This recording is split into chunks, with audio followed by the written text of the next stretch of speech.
मंच ने निर्णय लिया कि हम गांव-गांव जाएंगे, ब्लॉक जाएंगे, डिस्ट्रिक्ट वाइज जाएंगे, चुनाव नहीं लड़ेंगे, चंदा नहीं मांगेंगे, वोट नहीं मांगेंगे।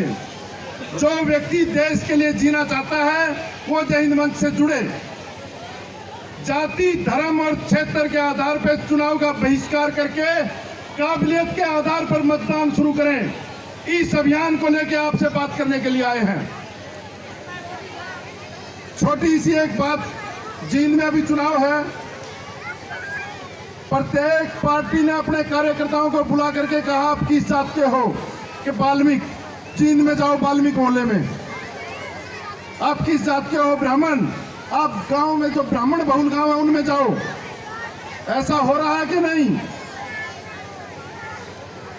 फिर काबिल उम्मीदवार कैसे चुना जाएगा जाति के आधार पर जब सब कुछ चल रहा है? तो इसलिए इन युवाओं से बातचीत करने के लिए आए हैं कि पेट के लिए जीने वालों की भीड़ का हिस्सा मत बनाओ, देश के लिए जीने वाले नागरिक बनो। और देश के लिए जीने वाले नागरिक बनने के लिए सबसे पहले आपको इन राजनीतिक पार्टियों की नाक में नकेल डालनी होगी।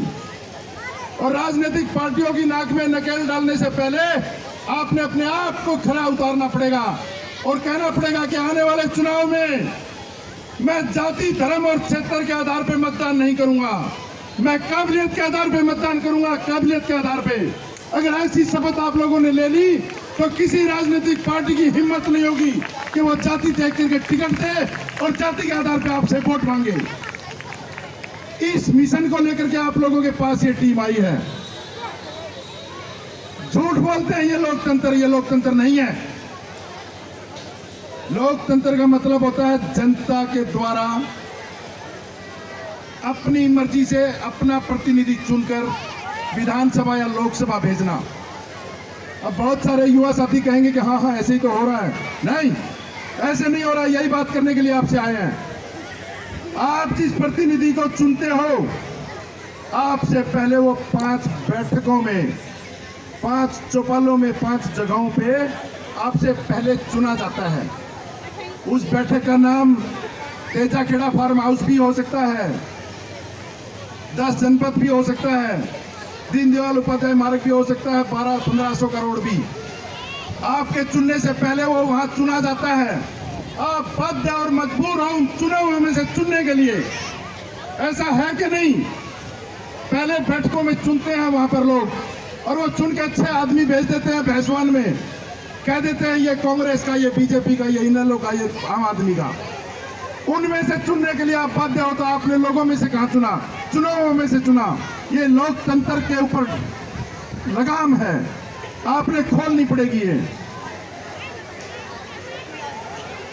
दूसरा उदाहरण आपसे बात करना चाहता हूं। जब भी चुनाव होता है, मीडिया वाले पूछते हैं आपका मुख्यमंत्री कौन होगा। इतनी बेशर्मी के साथ वो नेता कहते हैं हमारी हाईकमान तय करेगी। ये आपके मुंह पर नेताओं का पहला थप्पड़ है। आपने वोट डाल के एमएलए चुने हैं। अरे मैं पूछता हूं जय हिंद मंच की तरफ से उन राजनीतिक पार्टियों से कि आपकी हाईकमान कौन होती है मुख्यमंत्री तय करने वाली? हमारा चुनाव एमएलए तय करेगा कि मुख्यमंत्री कौन होगा। ये लोकतंत्र कहता है। फिर दूसरा थप्पड़ तुम्हारे मुंह पे मारते हैं वो।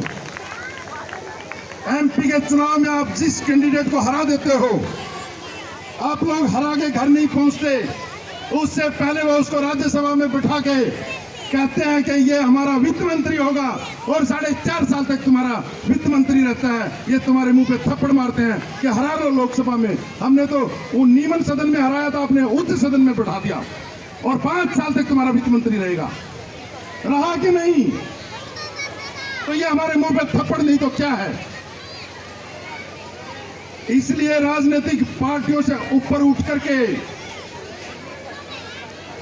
आपने एक ऐसी टीम, ऐसा संगठन, ऐसा समूह खड़ा करना पड़ेगा जो डंके की चोट पर कहे कि हम भ्रष्टाचार में शामिल नहीं होंगे, हम जाति के आधार पर वोट नहीं डालेंगे, और हम सिर्फ और सिर्फ राष्ट्र के लिए काम करेंगे। राष्ट्र के लिए ऐसी एक टीम आपके बीच आई है, जय हिंद मंच की टीम, जिसने कश्मीर के लाल चौक पर पहली बार सन 1988 में तिरंगा फहराया, जिस समय वहां तिरंगा जला दिया जाता था, तिरंगे को देख करके भी लोग पथराव करते थे। उस समय हम अपनी युवा टीम को लेकर के लाल चौक पर गए और पहली बार अपनी जान की बाजी लगाकर वहां तिरंगा फहराया। उसी बेहतरीन घटना को जय हिंद मंच की युवा टीम ने 17 और 18 में फिर दोहराया। वन रैंक वन पेंशन की लड़ाई का नेतृत्व करके वो लड़ाई जीती। इस तरह के जो आंदोलन हुए उनका नेतृत्व किया।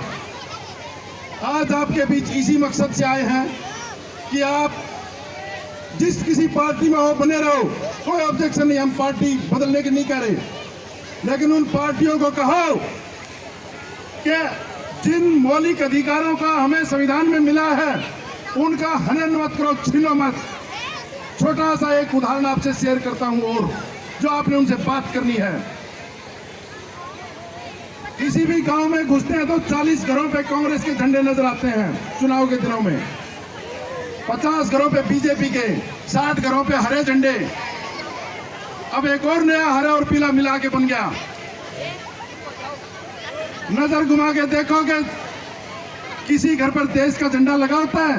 नहीं, पार्टियों के लगे होते हैं। यहाँ पर्सन ये खड़ा करते हैं कि अगर सारा गांव पार्टियों के झंडे लगाएगा तो इस देश का झंडा कौन लगाएगा जिसके लिए शहीद अपनी जान दे रहे हैं। ये पर्सन खड़ा करना होगा और पार्टियों को कहना होगा आपने कि वोट आपको देंगे, लेकिन हम जय हिंद मंच के लोग अपने घरों पर पार्टी का नहीं देश का झंडा लगाएंगे, देश का। वो समझ जाएंगे कि लोग जागरूक हो चुके हैं।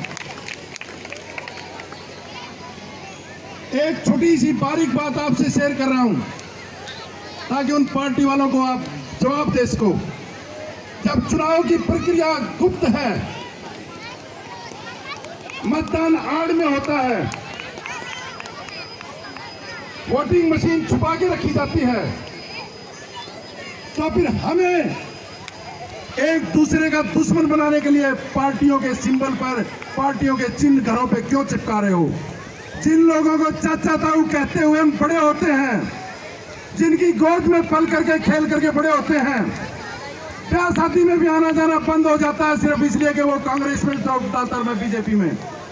यह दुश्मनी का कारण बनता है कि नहीं?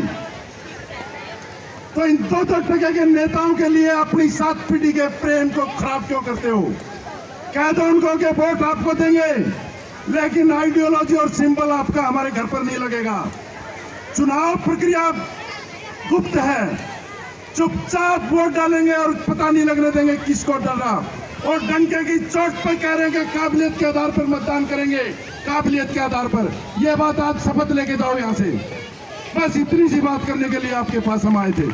अगर कोई बात गलत कह दी हो, कोई शब्द गलत निकला तो मैं पूरी टीम की और अपनी तरफ से क्षमा मांगता हूँ। बाकी कुछ पदाधिकारी आपसे बात करना चाहेंगे। मैं चाहता हूँ कि आईपीएस साहब की और संसद भवन के डायरेक्टर की 2 मिनट बात जरूर सुने।